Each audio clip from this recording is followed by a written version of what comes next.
kembali atau membuka materinya ataupun mungkin mencari referensi yang lain yang membantu teman-teman dalam memahami materi yang telah disampaikan oleh dosennya. Atau misalnya sebelum perkuliahan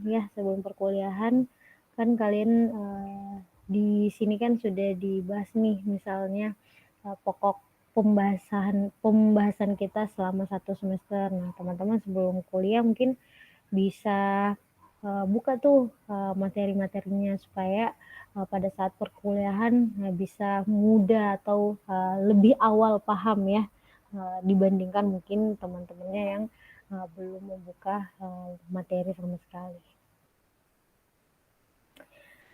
Nah, geostatistik untuk pemodelan sumber daya hanya dibuka di semester ganjil ya teman-teman. Di sini untuk dosen pengajarnya ada saya dan juga Pak Denny Milda. Jadi Pak Denny Milda dulu ini adalah DLB praktisi kita, tapi sekarang sudah menjadi dosen prodi teknik pertambangan. Ya, jadi sudah gabung di ITERA per tahun ini. Per semester ini juga sudah mulai mengajar sebagai dosen prodi teknik pertambangan. Nah, untuk deskripsi mata kuliah geostatistik untuk pemodelan ini deskripsi singkat ya. Jadi kita akan belajar mengenai prinsip-prinsip dan metode geostatistik untuk pemodelan, klasifikasi dan estimasi sumber daya batu bara ataupun mineral. Tapi kita lebih ke mineral ya nanti. Nah, di sini ada kata metode geostatistik ya. Jadi ya kalau teman-teman sudah belajar kemarin Andat ya, sudah tahu apa itu statistik, apa bedanya dengan statistika. Nah, ini digabungkan nih ada geostatistik. Jadi kira-kira untuk belajar geostatistik ini nanti bukan hanya bukan hanya menyajikan data ya, bukan hanya menganalisis, tapi kalian membuat pemodelan ya, terus mengklasifikasikan serta mengestimasikan sumber daya tersebut. Nah, di sini kalian juga belajar konsep dasar geostatistik.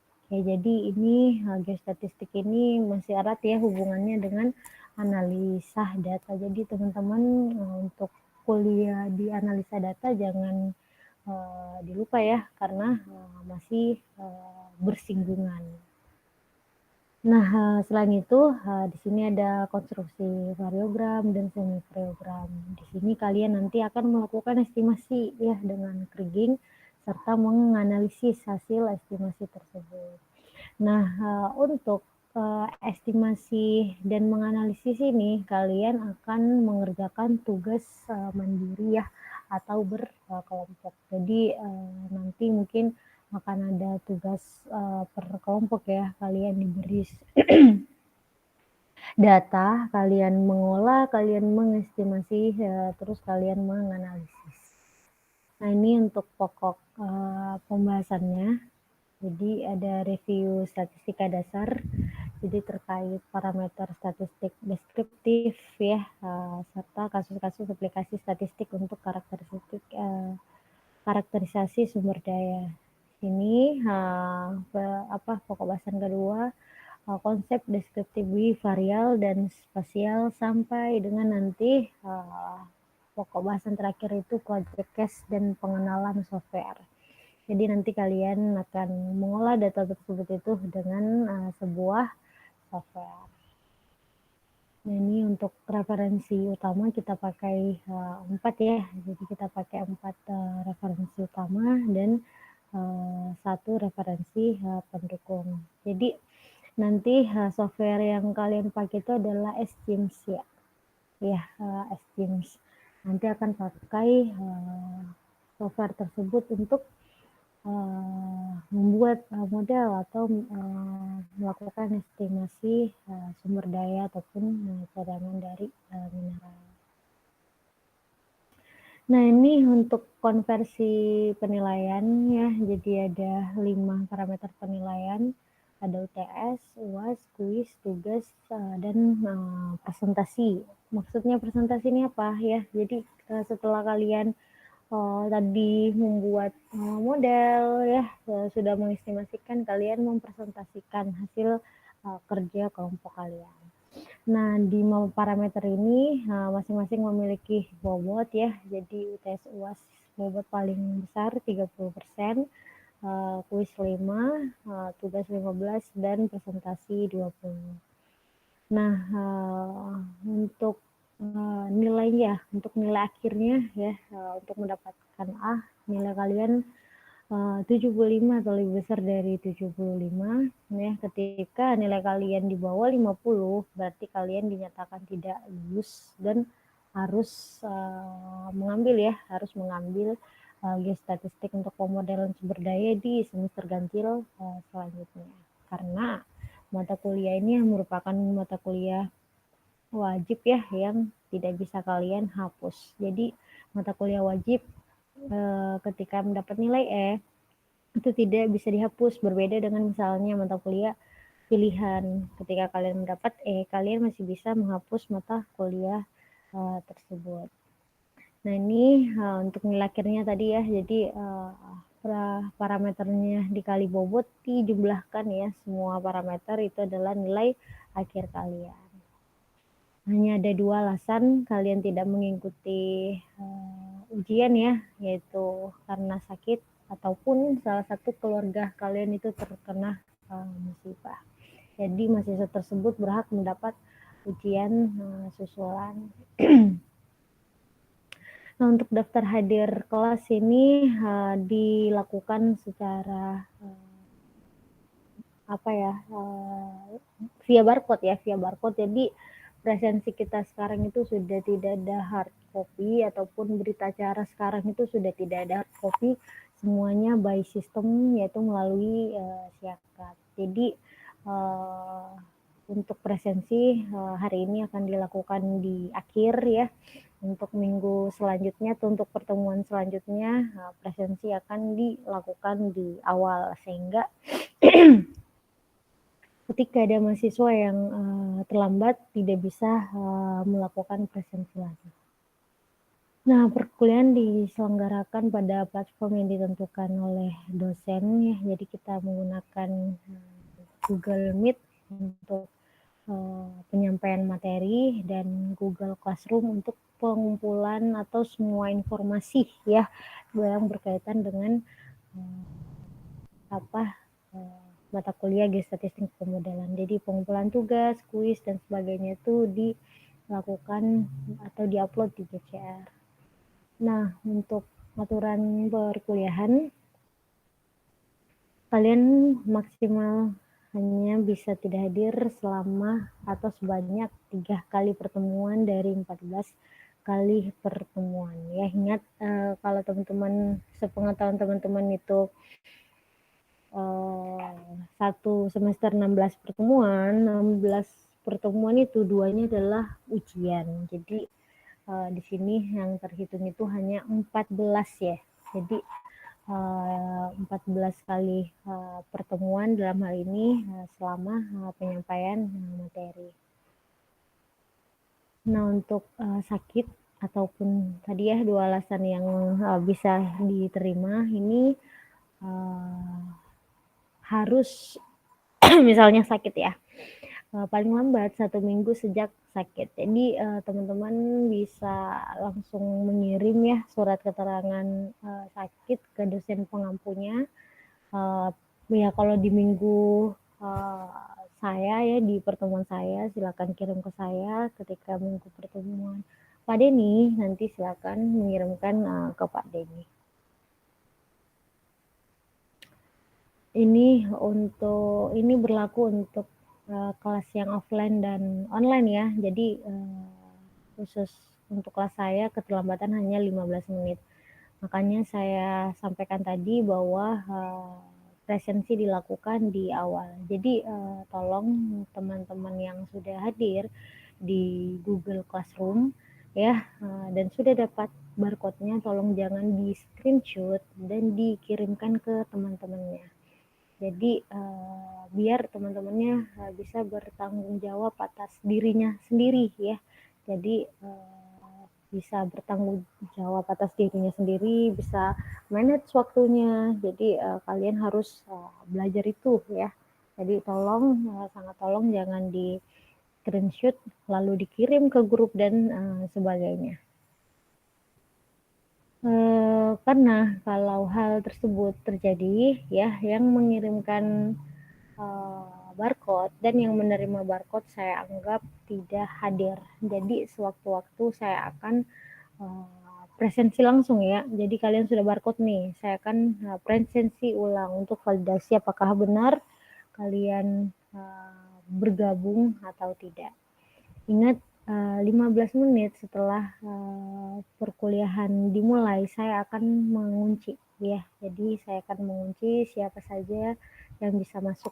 Jadi yang sudah masuk itu sudah hanya bisa keluar ya. Jadi kalau keluar ya kalian otomatis tidak bisa masuk lagi. Tapi yang tidak bisa masuk ya, yang belum join ya, berarti dia tidak bisa masuk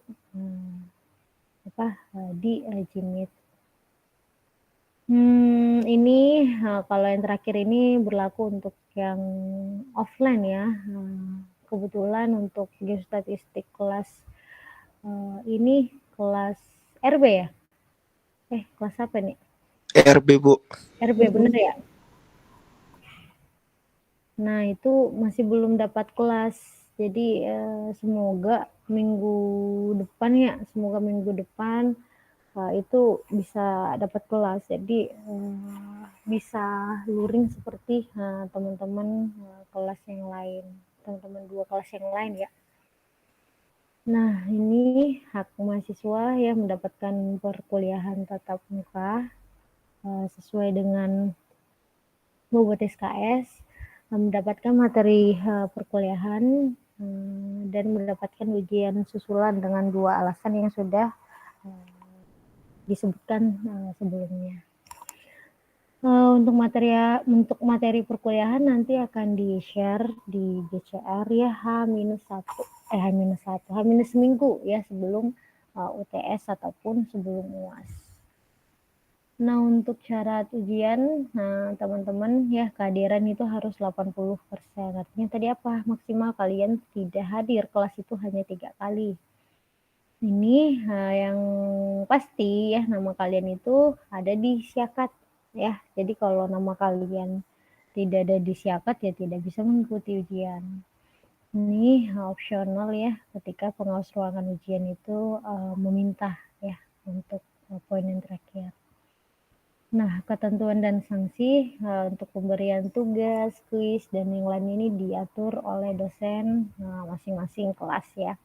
Ya, jadi di geostatistik ini ada 2 dosen, berarti ada 2 peraturan ya. Nanti kalau saya tidak menerima ya keterlambatan tugas ya, sedetik pun saya tidak akan menerima keterlambatan tugas, baik kuis. Ya, kalau kuis nanti akan saya potong nilainya ya. Yang tugas sama sekali tidak akan saya koreksi. Untuk UTS UAS ini kita akan mengikuti kalender akademik ya. Jadi kita akan mengikuti sesuai dengan jadwal yang sudah ditentukan oleh ITERA. Bagi mahasiswa yang kedapatan mencontek, ini nilainya ya jadi ketika saya mengoreksi UTS ya ataupun Pak Denny mengoreksi UAS dan nama kalian ada di BAP ya yang terindikasi misalnya ya si pengawas ruangan menganggap kalian itu bekerja sama ya, maka nama kalian itu akan ditulis di BAP. Ketika nama kalian ada di BAP, ini sanksinya ini adalah ya. Jadi nilai kalian itu Nah, untuk rujukannya berdasarkan buku Peraturan Akademik ITERA 2019 dan Standar Penilaian Pembelajaran. Oke, dari kontrak perkuliahan ada yang ingin ditanyakan teman-teman?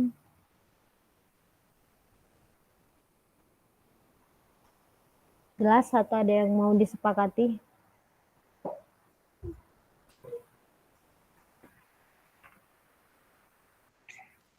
Oke, jelas ya.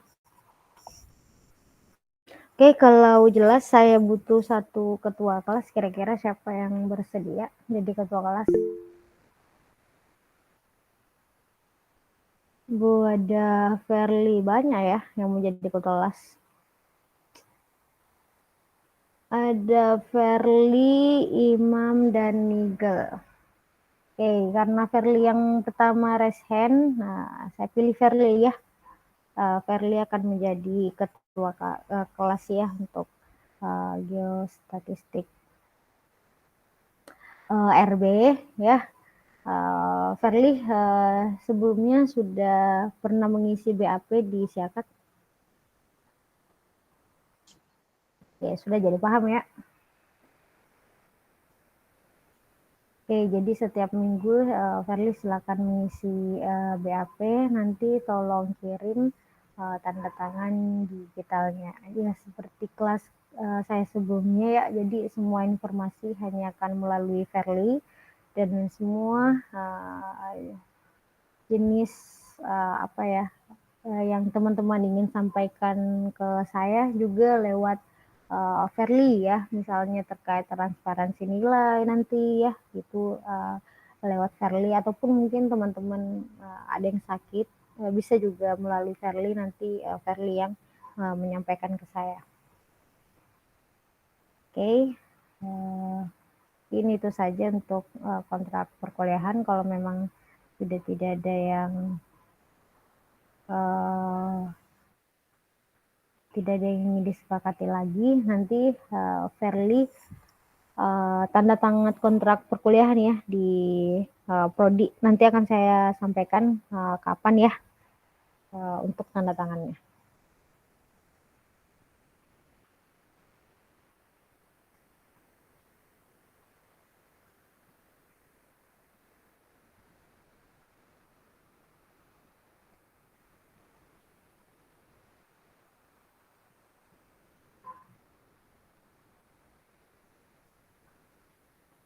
Untuk PPT saya apakah sudah slideshow? Sudah, Bu.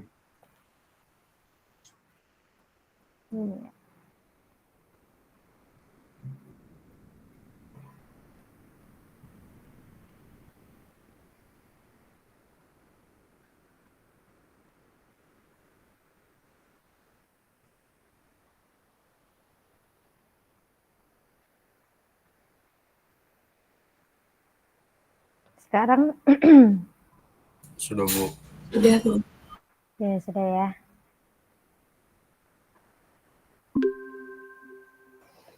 Oke, teman-teman, kita masuk ya ke materi perkuliahan. Jadi minggu satu ini kita akan bahas sudah kita bahas terkait kontrak perkuliahan, dan akan kita bahas terkait pendahuluan ya. Jadi terkait misalnya apa sih geostatistik itu, apa sih hubungannya dengan misalnya analisa data dan sebagainya.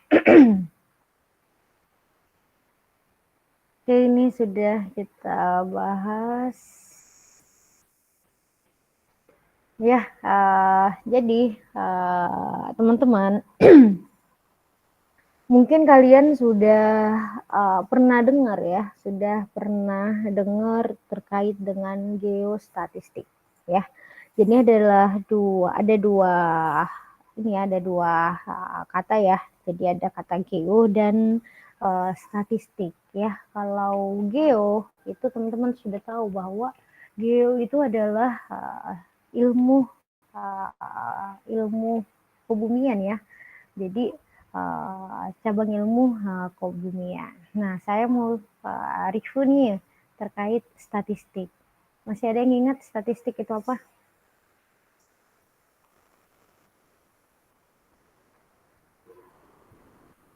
Oke, teman-teman, statistik ada yang masih ingat?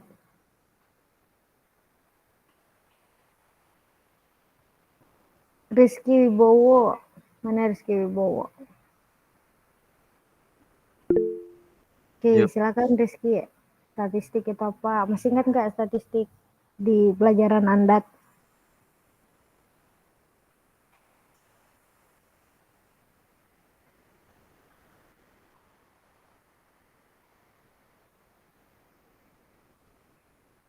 Rizky? Nggak ada yang ingat, teman-teman. Baru semester kemarin kan ya? Anda tuh ya? Saya Bu. Oke, Fahmi, silakan Fahmi. Oke, jadi statistik itu adalah cabang ilmu yang mempelajari pengumpulan, analisis, interpretasi, penyajian, serta digunakan untuk membuat keputusan berdasarkan data, Bu. Oke, jadi pengumpulan berdasarkan data. Oke, Sofia tadi. Oke, terima kasih Fahmi. Sofia, tadi Sama kayak Fahmi, Bu. sama kayak Fahmi. Kalian langsung buka materi Anda. Oke, jadi statistik ini ilmu ini ya, ilmu matematika ya, di mana kita bisa dari statistik ini kita bisa kita mengumpulkan data, mengolah data dan menjadikan data tersebut ya. Kita sudah pelajari itu. Nah, ini digabung nih geostatistik. Jadi geostatistik ini mengintegrasikan statistik dengan geologi. Jadi terkait geologi dan statistik itu dijadikan satu untuk apa? Untuk memodelkan ya, untuk memodelkan distribusi spasial dari suatu variabel yang bersifat kontinu. Nah, di sini ada variabel yang bersifat kontinu. Di Anda selain bersifat kontinu, bersifat apa satunya? Bersifat diskrit ya, bersifat diskrit. Jadi geostatistik ini mengintegrasikan ya teman-teman antara ilmu statistik dengan ilmu dengan geologi ya, selama ini dengan geologi yang nantinya kita akan membuat sebuah model untuk mengestimasikan sumber daya alam. Nah, karena kita pertambangan ya, jadi kita hanya bisa misalnya mengestimasikan atau memodelkan mineral ataupun batu bara, misalnya seperti itu. Oke. Nah, ini sedikit sejarah ya teman-teman. Jadi pada tahun 1952 ya dan 1966 ada dua ilmuwan ya. Jadi ada dua ilmuwan yang mengembangkan geostatistik di bidang pertambangan. Ya. Nah, yang pertama itu ada Critch ya. Jadi Critch ini menggunakan geostatistik untuk estimasi research dan research ya. Jadi untuk mengestimasi sumber daya dan cadangan pada mining industri ya. Sedangkan menurut si Materon ini, dia mendefinisikan bahwa geostatistik itu merupakan penerapan metode probabilistik ya. Jadi probabilistik ini atau probabilitas ya pada variabel regional di mana menunjukkan fungsi dalam ruang tertentu. Jadi karena ada kata geo ini, kita menggunakan spasial ya, jadi menggunakan data spasial.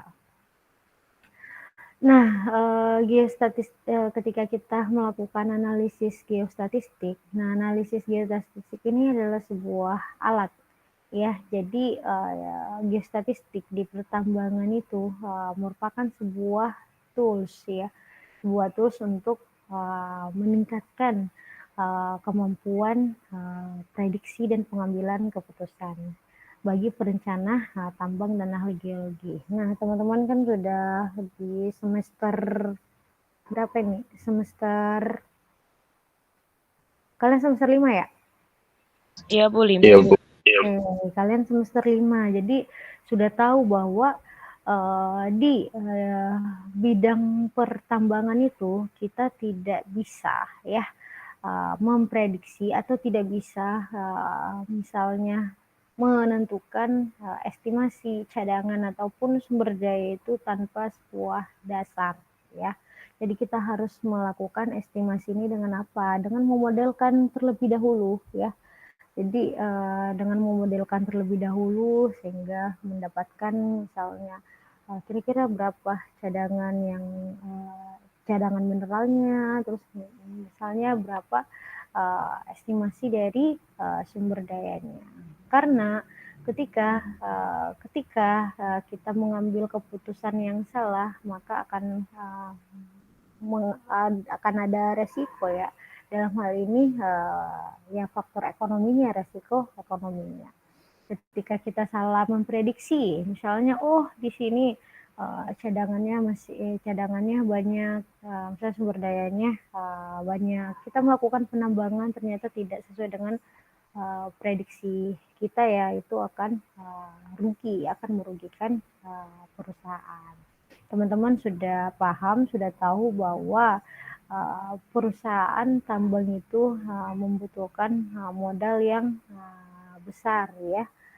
Karena apa? Karena ada beberapa tahap yang harus dilakukan ya. Tahap eksplorasi membutuhkan modal yang besar. Pada tahap penambangan pun sama ya. Pada tahap penambangan pun sama. Sehingga sangat penting ya ketika kita melakukan pengambil keputusan apakah ini studi layak ya, studi kelayakan apakah tambang tersebut itu bisa ditambang atau tidak. Jadi itu sangat penting. Nah, salah satu tools yang bisa kita gunakan yaitu analisis geostatistik.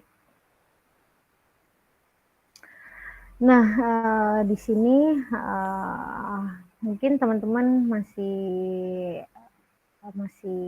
entah baru dengar ya atau pernah mendengar ya, ada istilah statistik univariat, statistik bivariat, dan statistik spasial. Jadi tiga analisis tersebut ini merupakan analisis basic dari statistik.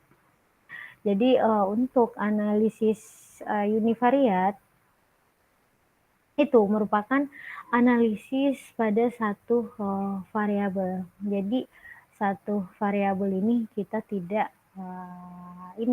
fokus terhadap lokasi tersebut ya, tidak fokus pada tempat di mana data tersebut diambil. Jadi ini satu analisis hanya pada satu variabel. Sehingga analisis atau statistik univariat ini datanya diasumsikan merupakan variabel acak ya. Jadi variabel acak juga ini sudah kita pelajari di analisa data ya, random variabel. Nah, yang selanjutnya ini bivariat statistik. Jadi bivariat statistik ini adalah analisis yang menggunakan dua variabel yang berbeda pada lokasi yang sama ya. Jadi ada dua variabel nih pada lokasi yang sama. Itu analisis bivariat.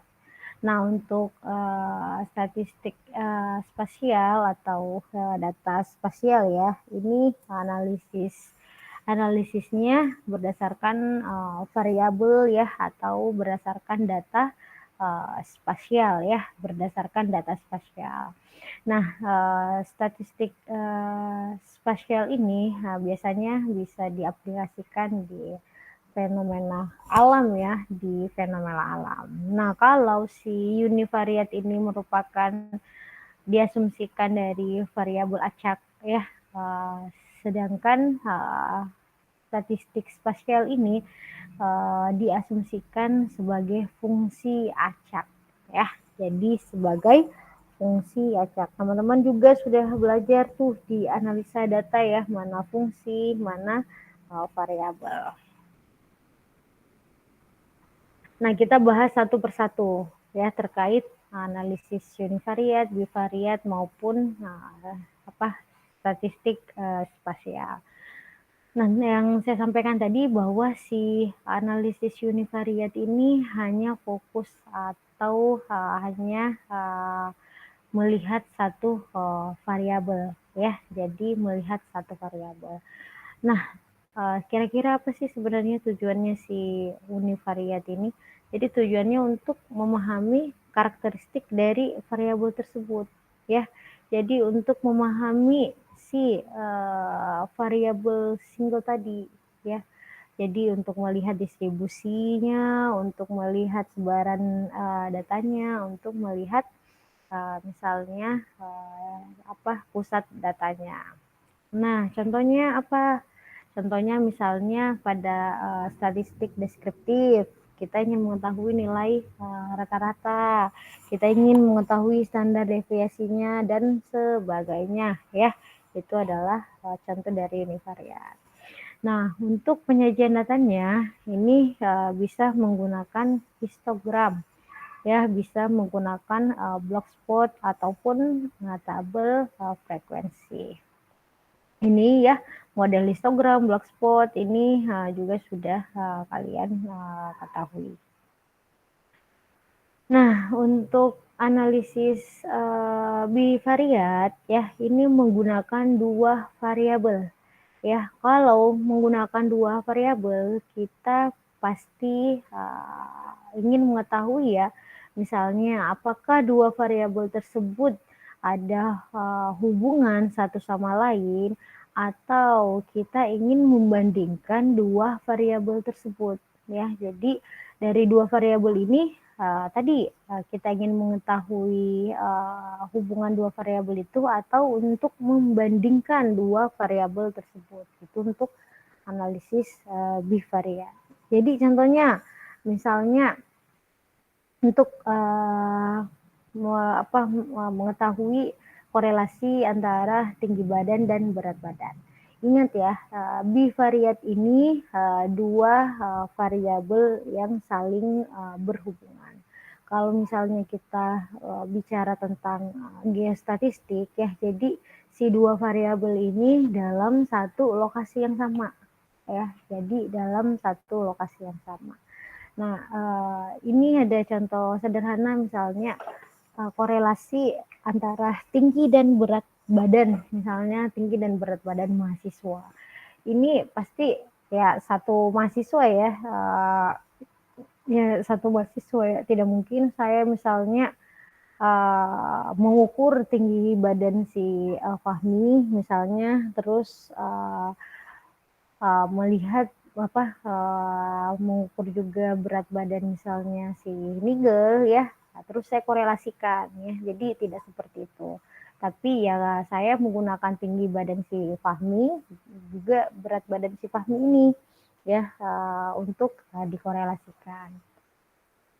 Nah, misalnya contoh lain lagi menghubungkan menganalisis hubungan antara jam belajar dan hasil ujian. Ya, ini sama. Ya, jadi bukan jam belajar mahasiswa A, terus saya bandingkan hasil ujiannya dengan mahasiswa B. Tapi jam belajar mahasiswa A yang saya lihat dan hasil ujiannya, sehingga saya bisa menganalisis, oh ternyata karena mahasiswa ini rajin jadi mendapatkan nilai yang bagus. Oh kenapa ya si mahasiswa ini malas tapi mendapatkan nilai yang bagus, misalnya seperti itu. Nah, untuk visualisasinya ini bisa menggunakan scatter plot atau diagram korelasi. Ya, kalau histogram tadi kita bisa pakai kalau univariat tadi kita bisa pakai histogram ya teman-teman, tapi untuk penyajian data bivariat ini karena ingin misalnya membandingkan atau ingin melihat korelasi ya, jadi bisa memakai scatter plot ataupun diagram korelasi. Nah, untuk analisis spasial ya, kalau misal ini spasial ya, berarti ruang. Jadi analisis spasial ini proses analisis data yang berhubungan dengan letak atau lokasi geografisnya ya. Jadi ini bisa dilihat untuk bisa digunakan untuk memahami pola, hubungan ataupun distribusi dari data yang berhubungan dengan spasial. Nah, contohnya misalnya untuk memetakan distribusi sumber daya alam ya. Jadi si data spasial ini bisa kita gunakan nih untuk memetakan distribusi sumber daya alam pada lokasi tersebut, itu contohnya. Nah, untuk visualisasinya ini bisa menggunakan peta tematik ya, heat map ataupun peta cluster. Jadi ini untuk menggambarkan data spasial tersebut. Nah, kalian nanti pakai SGIMS, kalian akan memodelkan ya. Jadi kalian akan memodelkan, jadi data tersebut itu ya kalian akan menganalisis dulu ya dari 2D ya, dari variogramnya ya, dari variogramnya nanti ke pemodelannya. Jadi di sini nanti akan ada blok model, jadi akan ada warna-warna ya, misalnya entah misalnya dengan kadar yang tinggi atau kadar yang rendah ya, jadi ini akan ada perbedaan warna. Jadi kalau misalnya analisis bivariat, univariat itu lebih ke diagram ya, lebih ke diagram atau lebih misalnya bisa disajikan dalam bentuk tabel ya. Kalau misalnya spasial ini visualisasinya itu misalnya kalau kalian memodelkan ya model yang sudah kalian lakukan ya, bisa dalam bentuk 3 dimensi. Oke, teman-teman sampai sini ada yang ingin ditanyakan? Masih jelas?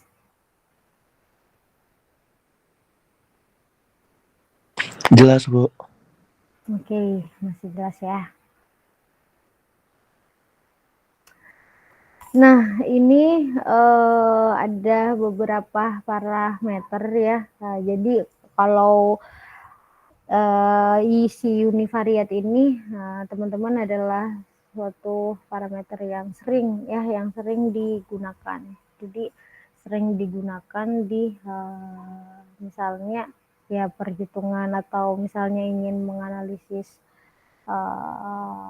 satu data ya. Nah, ini sering kali ya digunakan. Jadi parameternya itu ada mean, median, ya, modus, squeeness ataupun kurtosis. Nah, median ya, mean, median, modus ini adalah sesuatu parameter yang sudah sering kalian dengar. Nah, squeeness, kurtosis ini sudah kalian pelajari di analisa data. Saya ingin 2 orang menjelaskan ya apakah apa maksud dari squeeness ya, atau bagaimana sih si squeeness ini, apa sih si kurtosis ini ya. Siapa yang masih ingat squeeness dan kurtosis, teman-teman? Nggak ada?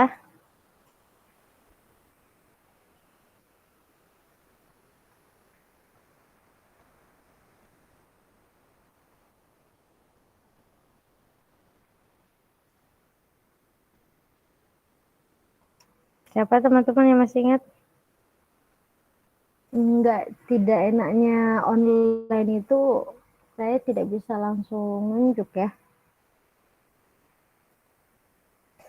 Atau coba saya tunjuk. Dedi Da Vinci. Mana Dedi? Dedi? Masih ingat Dedi? Bisa juga ternyata di sini. Di Bu.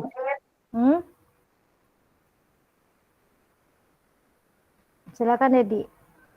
Apa itu squeeness? Ini nih sudah ada persamaannya nih. Nah, Squeeness itu Bu statistik yang menggambarkan derajat asimetri dari distribusi data di sekitar rata-rata, Bu. Menggambarkan Derajat asimetri simetri dari distribusi rata-rata di sekitar dari distribusi rata distribusi rata-rata distribusi data di sekitar rata-rata, Bu. dari distribusi data sekitar nilai rata-rata. Oke, Alfian. Alfian. Alfian. Alfian S titik B.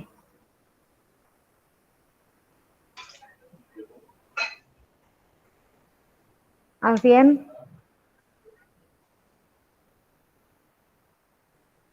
Mana Alfian? Halo Bu. Coba Alfian. Halo Bu. Ya, sudah. Masuk nggak Bu suaranya? Masuk. Coba Alfian gambarkan apa yang disebutkan tadi Dedi. Definisi yang disebutkan tadi Dedi, bahwa squareness itu menggambarkan simetri data. Maaf Bu, tadi waktu pas Dedi itu dijelasin dia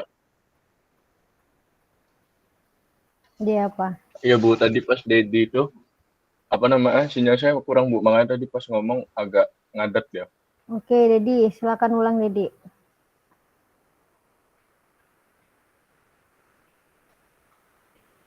Oke, Bu. Skewness itu istilah dalam statik yang menggambarkan derajat asimetri dari distribusi data di sekitar rata-rata. Oke. Sangat jelas ya suara Dedi. Oke, silakan Alfian, gambarkan apa yang diucapkan si Dedi tadi.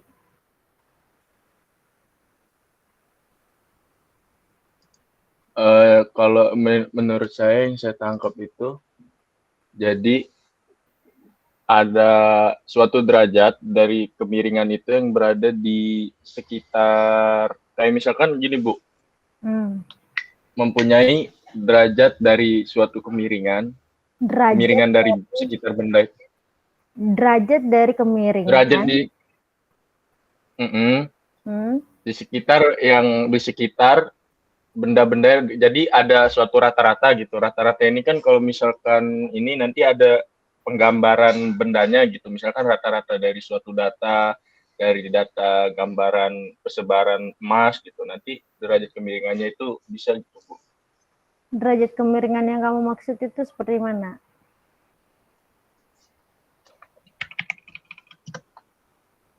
Nggak usah cari di Google. Sudah jelas tadi dari definisi si Dedi tadi tuh.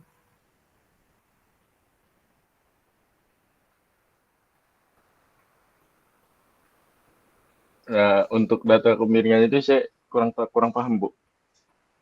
Kamu sebutkan terus kurang paham, bagaimana?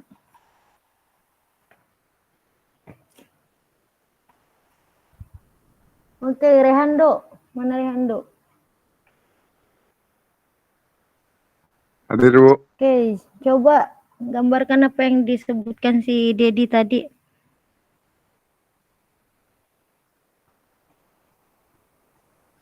Nggak dengar juga. Dengar kan ya? Dengar Bu. Kalau yang maksud Dedi mungkin tadi data yang ada di scans ini itu tidak sama Bu, jadi beda-beda semua dari mediannya, modusnya atau rata-ratanya. Mungkin itu sih Bu. Oke, misalnya, tapi ini enggak ini ya, enggak lama ya ininya. Ini terlihat nggak kalau saya buat garis gini? Terlihat Bu. Tapi sekarang hilang? Iya hilang Bu. Oke. Apa tadi Hando? Misalnya ada nih distribusi data. Iya. Setelah dia ini ya, kurva normal. Oke, yang mana tadi yang kamu maksud?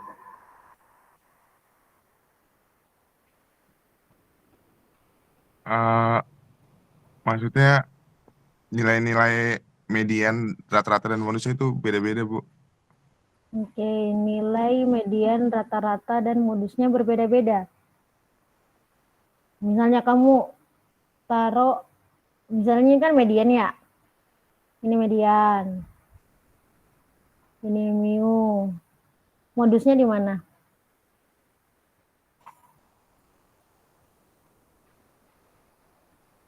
Modusnya di mana? Kiri atau kanan? Menurut Rehando. Bentar.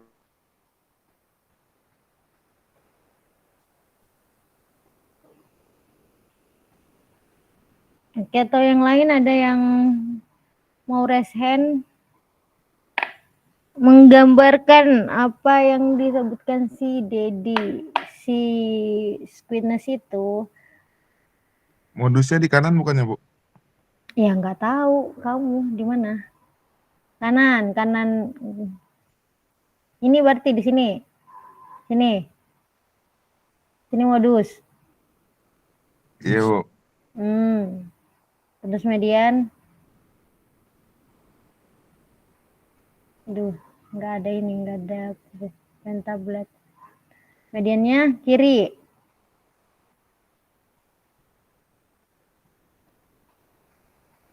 Itu.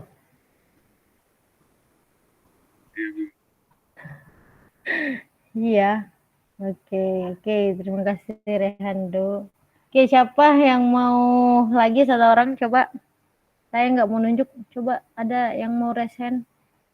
Masa lupa sih Squidness?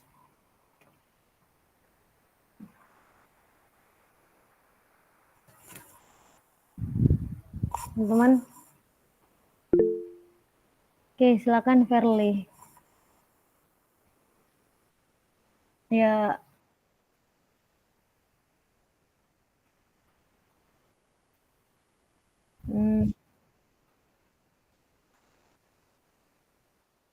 Oke, modus median itu di tengah.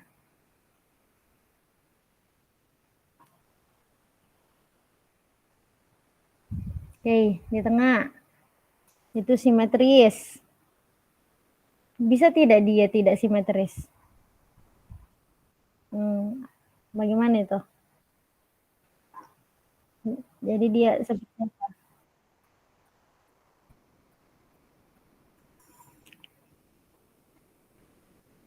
Verly pakai device HP atau laptop? Coba kamu bisa nulis nggak di layar?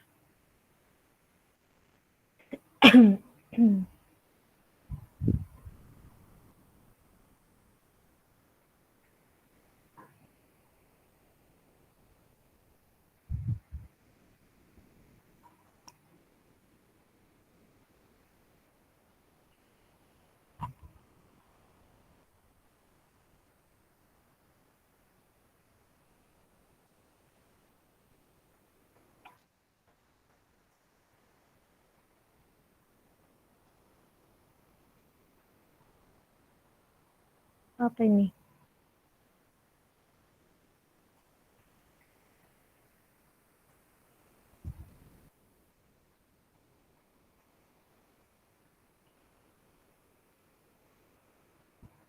Apa itu yang kamu kirim? Kalau di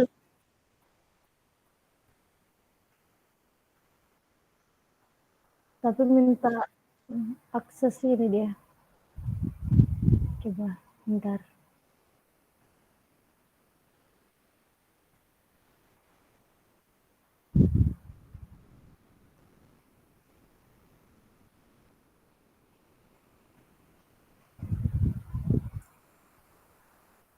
Kirain bisa kayak ini. Apa lagi namanya? Ada Zoom itu kan, biasa kan Zoom bisa langsung coba.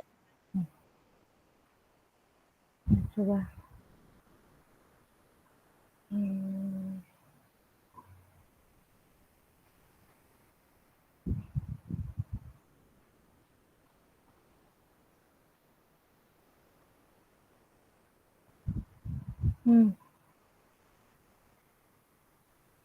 udah gambarin?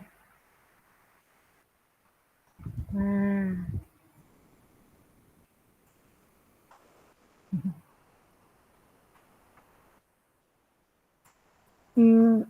Oke. Kan tadi gambar yang simetris dulu, di mana min median modusnya itu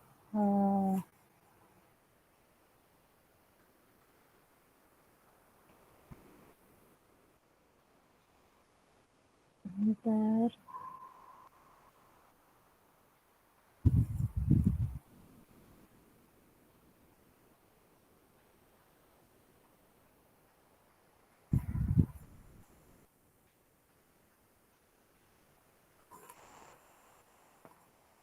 Itu yang simetris. Ya, kalau misalnya kalau sama ya dia di satu titik dong berarti. Ya, iya, iya kan? Jadi di situ mu sama dengan median sama dengan modus.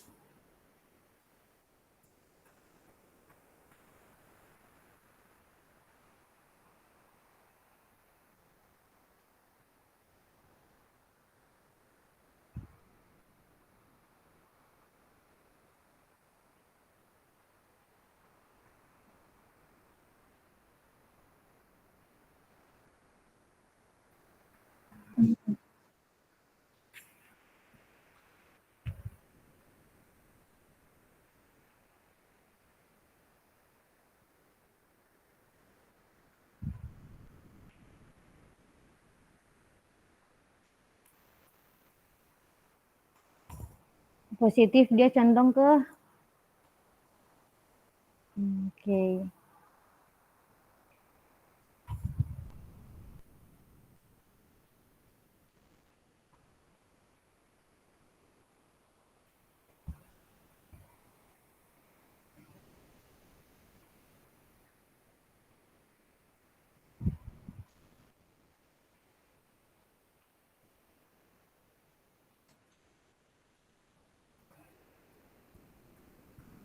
Kenis, quickness,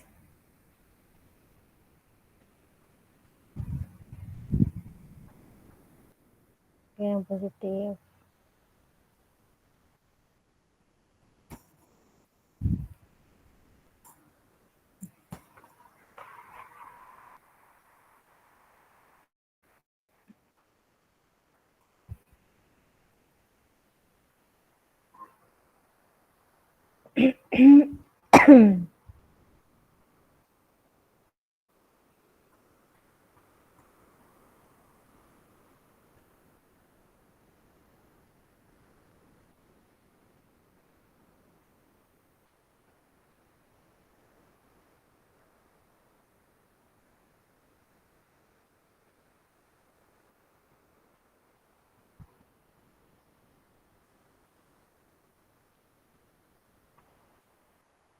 Oke. Teman-teman semua bisa lihat gambarnya si Verly nggak? Sudah saya tampilkan juga kan ya? Bisa, Bu. Oke. Nah, teman-teman kan ini sudah kalian lihat ya di analisa data bahwa kalau misalnya Squidness ini itu melihat kecenderungan data ya, melihat kecenderungan data tersebut. Jadi ada simetris ya, maksudnya apa ya, ketika nilai min modus mediannya itu di satu titik atau di pusatnya ya, jadi di puncak, jadi itu simetris. Nah, dengan kata lain bahwa simetris ini merupakan distribusi normal ya. Masih tahu kan distribusi normal itu bentuknya seperti apa kan ya? Jadi dia berbentuk seperti apa lagi namanya, lonceng lah ya. Jadi ada pusat datanya itu untuk simetris. Nah, untuk kecondongan ke kiri itu Squidness negatif. Jadi negatif positif ini kita lihat kecondongan si data kita ya, kecondongan si data kita, di mana ketika positif dan negatif itu min median modus tidak berada di satu titik yang sama tadi karena ada kecenderungan ke kiri ataupun condong ke kanan ya. Oke, terima kasih Verly. Yang lain sudah ingat?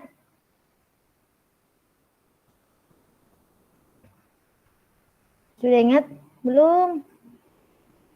Sudah, Bu. Sudah. Oke, jadi kalau misalnya sudah dipelajari ya ingatlah ya, walaupun masih terbayang-bayang sedikit tapi masih ingatlah.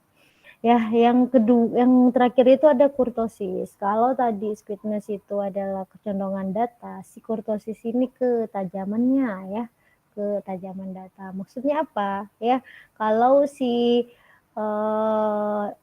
gambar si Verly tadi ya ke kiri atau ke kanan, ini ketajaman datanya itu seperti ini ya, teman-teman. Jadi dia lebih misalnya seperti ini, terus naik seperti ini, ya, terus seperti ini. Jadi kurtosis seperti itu. Terlihat kan tadi yang hijau-hijau? Terlihat ya? Terlihat kan ya? Terlihat kan ya? Ya, seperti itu. Oke, kita lanjut ya. Ini tadi adalah yang digambarkan si Verly ya, teman-teman. Jadi yang A ini merupakan distribusi normal atau kurva distribusi ya. Jadi ini kurva distribusi di mana min modus mediannya itu berada pada satu titik ya. Sedangkan untuk negatif squidness ini dia lebih condong ke kanan ya. Jadi nilai min median itu tidak berada di satu titik yang sama. Begitupun untuk positif squidness. Yang positif squidness ini biasanya disebut dengan log normal atau distribusi normal. Distribusi log normal ya. Kalau misalnya yang A ini baru normal distribusi. Nah, ini parameter lain ya, teman-teman. Jadi ada range, ada variance, ada standar deviasi, ada koefisien of variasi atau koefisien variasi. Nah, ini jadi kalian semester 5, semester 6, terus semester 7 sudah tidak, maksudnya sebentar lagi ya semester 7 kalian itu akan menyusun laporan tugas akhir ya, di mana saat kalian menyusun laporan tugas akhir itu ya tidak akan jauh-jauh ya dari analisa data ya, tidak jauh-jauh. Kalau misalnya kalian eksplorasi terus mau memodelkan ya tidak jauh-jauh dari geostatistik. Nah, biasanya untuk range ya, misalnya untuk range, misalnya pada kalian hanya ingin menampilkan kalian ingin menampilkan perbedaan data tersebut, atau kalian ingin menampilkan nilai maksimalnya saja atau nilai minimalnya saja. Nah, kalian karena pasti akan menggunakan data, pasti semua datanya itu bervariasi ya, bervariasi, sehingga kalian harus melihat misalnya standar deviasinya ya seperti apa. Terus misalnya kalau kalian korelasi atau pakai regresi ya, kalian pasti memakai koefisien variasi dan sebagainya. Jadi parameter-parameter ini akan kalian pakai ya, akan kalian pakai selama berhubungan dengan statistik ya. Pada saat kalian nanti mengolah data nanti, kalian itu mungkin tidak sadar bahwa si software ini menggunakan formula A, misalnya standar deviasi ya. Dia kalian cuman klik standar deviasi misalnya kayak Microsoft Excel ya, kalian hanya klik rumus ketik sama dengan stadef dalam kurung terus datanya sudah kalian dapat standar deviasinya. kalian kalau menggunakan tools tersebut tanpa misalnya tahu bagaimana sih sebenarnya formula awalnya, itu sangat disayangkan ya.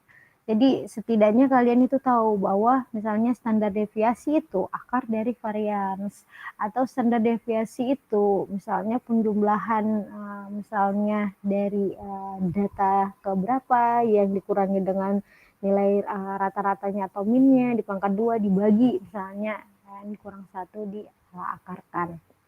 Nah, jadi kalian harus tahu dasarnya, karena ketika kalian menggunakan software itu ya, karena yang seperti saya sampaikan tadi itu adalah tools ya, itu adalah tools, sehingga kalian hanya klik kalian mendapatkan hasilnya seperti itu.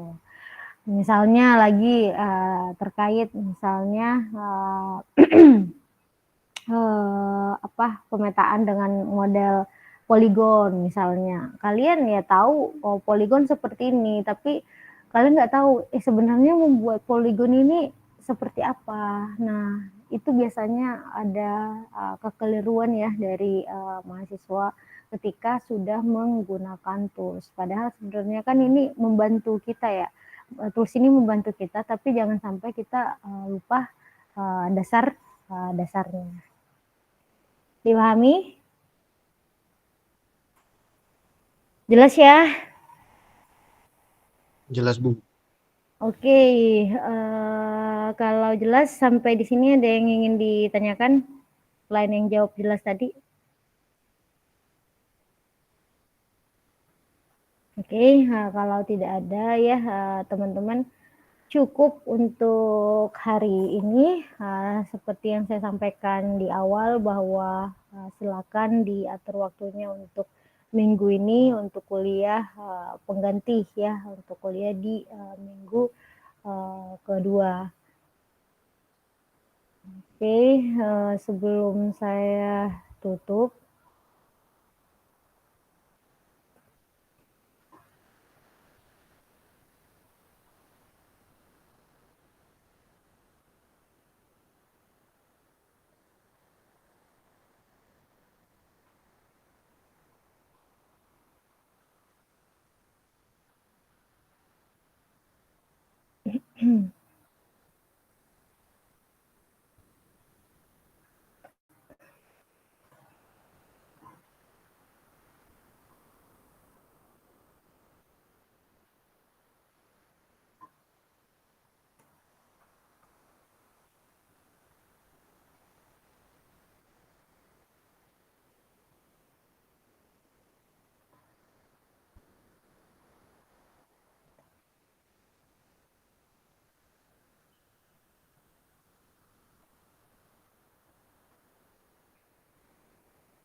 sudah terlihat barcode-nya?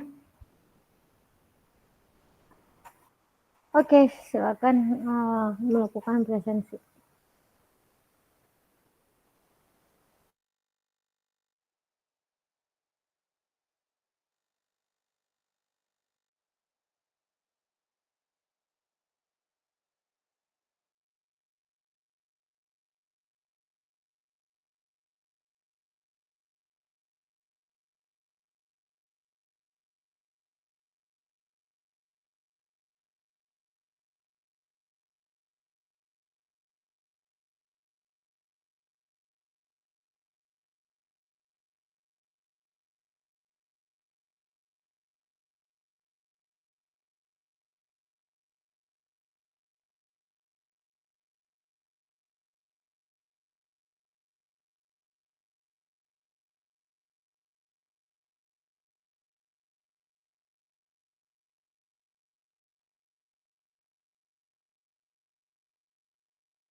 Gimana Sofia?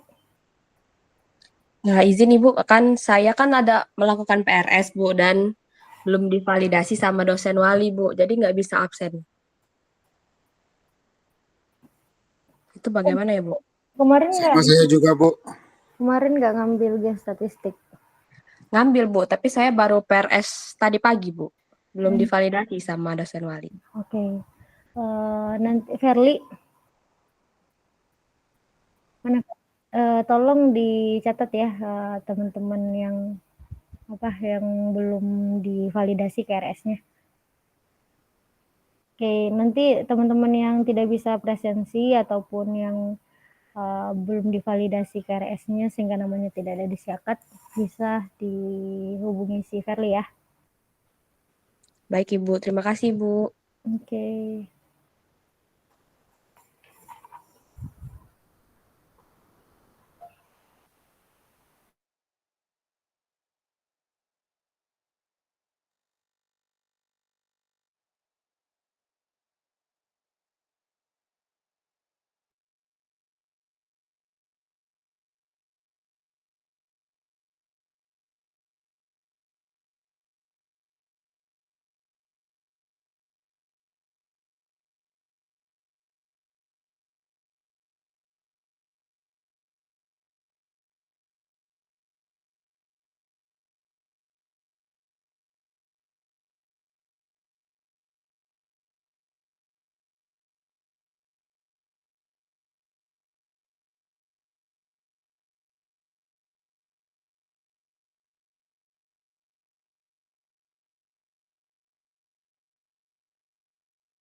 Semuanya sudah presensi? Sudah, Bu. Oke, sudah. Oke, teman-teman kalau sudah, tolong ya Verly didiskusikan dengan temennya yang lain. Ya, silakan Michael. Izin Bu, saya nggak bisa presensi Bu karena pakai HP, cuma pakai HP Bu. Bisa kok, justru pakai HP. Nggak bisa Bu, HP saya belum ini Bu. Belum apa? belum bisa ini Bu, di screenshot barcode-nya gitu Bu. Jadi nggak bisa presensi, harus pakai 2 device Bu. Oh, oke, siapa namamu? Mikael Purba Bu. Oke, selain Mikael ada lagi?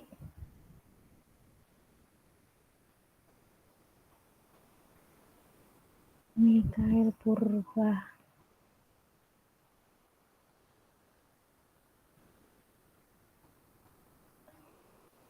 Oke, sudah ya. Oke, Verly, Terima kasih Bu. tolong didiskusikan dengan teman-temannya ya. Jadi kan jadwal perkuliahan saya kan sudah bisa dilihat tuh. Nanti disamain saja dengan jadwal kosongnya teman-teman yang lain untuk kita kuliah pengganti di minggu ini ya. Verly. Oke, teman-teman, cukup sekian untuk minggu ini. Saya akhiri perkuliahannya. Wabillahi taufiq wal hidayah. Wassalamualaikum warahmatullahi wabarakatuh.